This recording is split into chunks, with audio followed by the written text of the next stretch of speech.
भारतीय संविधान की दुनिया में आपका स्वागत है। आज हम संविधान के एक बहुत ही अहम हिस्से की गहरी पड़ताल करेंगे। उसकी अनुसूचियां। बिल्कुल, उसकी अनुसूचियां। ये सिर्फ कोई लिस्ट नहीं है, बल्कि ये संविधान के ढांचे को एक तरह से व्यवस्थित करती हैं। और ये समझना भी दिलचस्प है कि भारत के मूल संविधान में केवल 8 अनुसूचियां थीं। सिर्फ 8? हाँ, सिर्फ 8।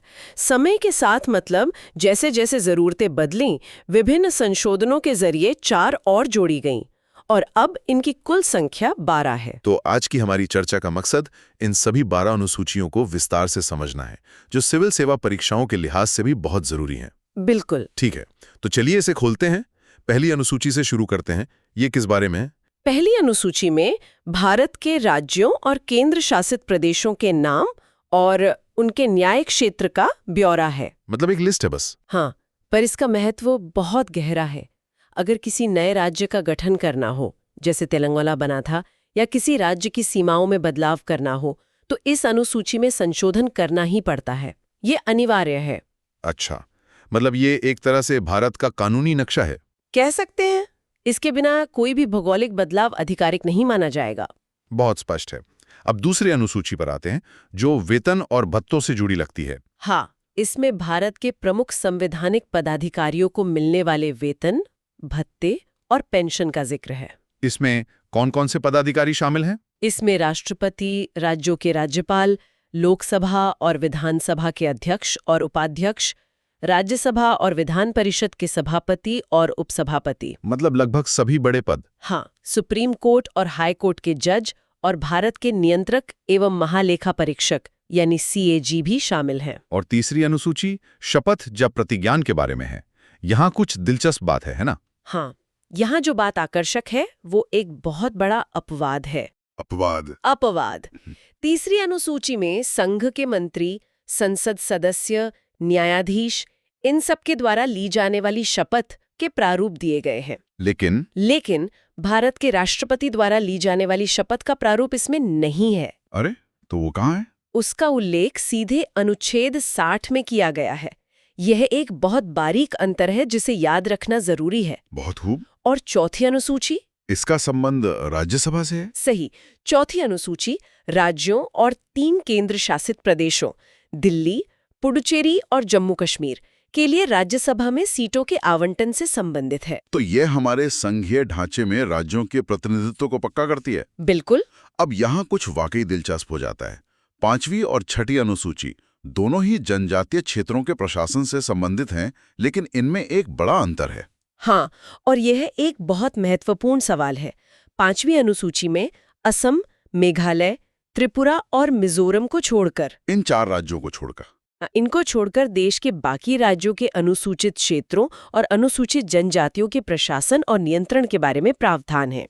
इसी संदर्भ में समथा बनाम आंध्र प्रदेश का फैसला बहुत अहम माना जाता है। बहुत ज्यादा। 1997 का वो फैसला ऐतिहासिक था। उसमें कहा गया कि आदिवासी भूमि को खनन जैसे कामों के लिए निजी कंपनियों को नहीं दिया जा सकता। फिर 6वीं अनुसूची में क्या खास है? 6वीं अनुसूची सिर्फ और सिर्फ 4 पूर्वोत्तर राज्यों के लिए है। असम, मेघालय, त्रिपुरा और मिजोरम। हाँ, जिसे याद रखने के लिए ATM भी कहते हैं। इन राज्यों के जनजातीय क्षेत्रों के प्रशासन के लिए इसमें विशेष प्रावधान है। इन क्षेत्रों में स्वायत्ता का स्तर बहुत ज्यादा होता है। मतलब ज्यादा पावर होती है। बिल्कुल। चलिए, अब 7वीं अनुसूची की बात करते हैं, जो केंद्र और राज्यों के बीच शक्तियों के विभाजन से संबंधित है। हाँ, इसमें 3 सूचियां हैं। बिल्कुल। ये भारतीय संघवाद का कह सकते हैं मूल आधार है। तो पहली है संघ सूची यानी यूनियन लिस्ट। इस पर कानून बनाने का अधिकार सिर्फ संसद को है। इसमें मूल रूप से 97 विषय थे, जो अब लगभग 98 हैं। रक्षा, बैंकिंग, रेलवे, जनगणना, निगम कर, मतलब राष्ट्रीय महत्व के विषय। सही। और दूसरी है राज्य सूची, स्टेट लिस्ट। इस पर आमतौर पर राज्य विधानमंडल कानून बनाते हैं। इसमें पहले 66 विषय थे, जो अब करीब 59 रह गए हैं। जैसे कि पुलिस, लोक स्वास्थ्य, कृषि, जेल और पंचायती राज इसके उदाहरण हैं। यहाँ एक रोचक तथ्य यह है कि रेलवे तो संघ सूची का विषय है। हाँ, लेकिन रेलवे पुलिस राज्य सूची का विषय है। अच्छा। क्योंकि कानून व्यवस्था राज्य का काम है। और तीसरी है समवर्ती सूची, कंकरेंट लिस्ट। इस पर केंद्र और राज्य दोनों कानून बना सकते हैं, लेकिन अगर टकराव हो जाए तो केंद्र का कानून ही मान्य होता है। इसमें पहले 47 विषय थे, अब लगभग 52 हैं। क्या कुछ महत्वपूर्ण विषय हैं जिन्हें बाद में इस सूची में डाला गया? हाँ, ये बहुत जरूरी है। शिक्षा और वन जैसे विषय पहले राज्य सूची में थे। अच्छा, हाँ, लेकिन 42वें संविधान संशोधन 1976 के द्वारा इन्हें समवर्ती सूची में डाल दिया गया। ऐसा क्यों किया गया? ताकि इन पर एक राष्ट्रीय नीति बन सके। जनसंख्या नियंत्रण, आर्थिक और सामाजिक योजना, ये भी इसी सूची का हिस्सा है। और जो विषय इन तीनों में से कहीं नहीं है, जैसे कि अंतरिक्ष अनुसंधान, बिल्कुल, उन्हें अवशिष्ट विषय कहते हैं और उन पर कानून बनाने का अधिकार सिर्फ केंद्र के पास होता है। आगे बढ़ते हुए 8वीं अनुसूची, ये भाषाओं से संबंधित है। हाँ, इसमें संविधान द्वारा मान्यता प्राप्त भाषाओं का जिक्र है। मूल रूप से इसमें 14 भाषाएं थी, लेकिन अब 22 हैं। ये बढ़ी कैसे? संशोधनों के जरिए।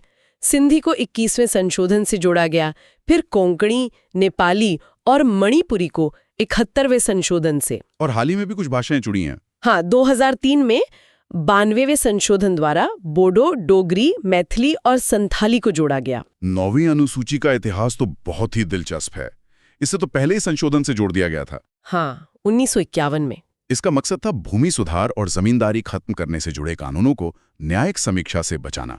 मतलब कि अदालतें उन पर सवाल ना उठा सकें। बिल्कुल।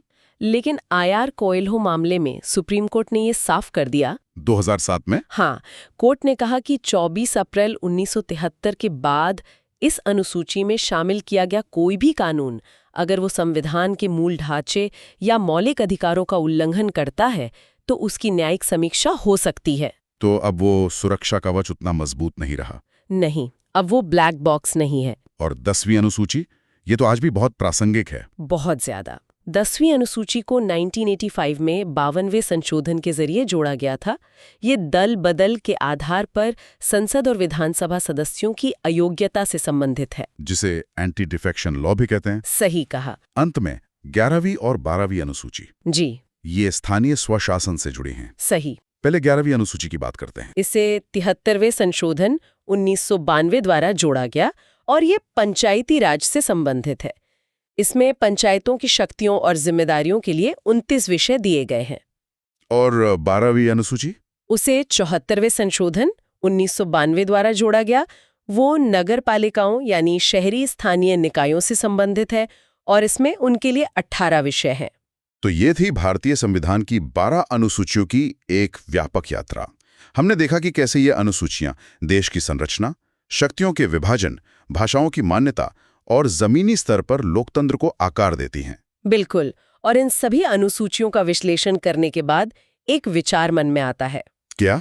हमने 7वीं अनुसूची में देखा कि कैसे शिक्षा और वन जैसे जरूरी विषयों को राज्य सूची से हटाकर समवर्ती सूची में डाल दिया गया। हाँ, जिससे केंद्र की भूमिका बढ़ गई। सही। ये एक महत्वपूर्ण सवाल खड़ा करता है जिस पर विचार किया जाना चाहिए। शक्तियों का ये स्थानांतरण या कह सकते हैं केंद्रीयकरण पिछले कुछ दशकों में भारत के संघवाद की बदलती गतिशीलता को कैसे दर्शाता है और भविष्य में केंद्र तथा राज्यों के बीच शक्ति संतुलन के लिए इसके क्या मायने हो सकते हैं।